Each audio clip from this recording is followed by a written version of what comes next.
Assalamualaikum warahmatullahi wabarakatuh. Jumpa lagi di channel saya, teman-teman dan sobat hukum semua. Kali ini kita akan bahas tentang sebuah problem yang terjadi di masa perkembangan artificial intelligence atau yang kita kenal saat ini dengan tingkatan AI.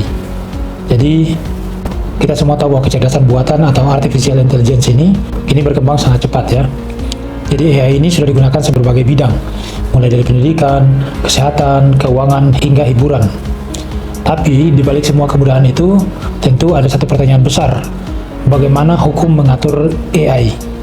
Nah, justru disinilah kemudian muncul berbagai problem yang rumit. Pertama, soal tanggung jawab hukum. Jadi kalau AI melakukan kesalahan, siapa yang bertanggung jawab? Apakah programmer yang membuatnya, perusahaan yang mengoperasikannya, atau pengguna yang memanfaatkannya? Contoh ya, misalnya ada mobil otonom yang menabrak orang. Siapa yang salah?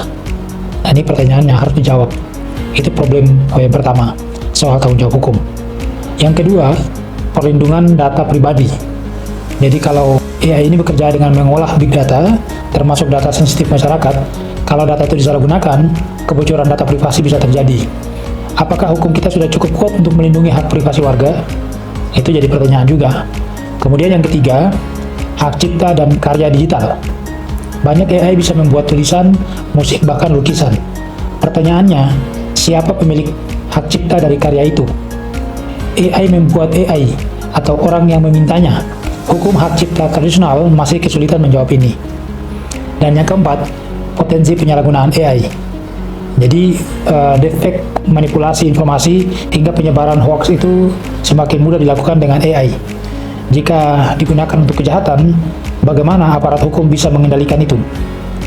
Nah, kemudian yang kelima, regulasi yang tertinggal. Jadi perkembangan teknologi AI ini jauh lebih cepat daripada regulasi hukum. Di Indonesia, aturan soal AI ini masih minim, padahal dampaknya sudah sangat besar di masyarakat.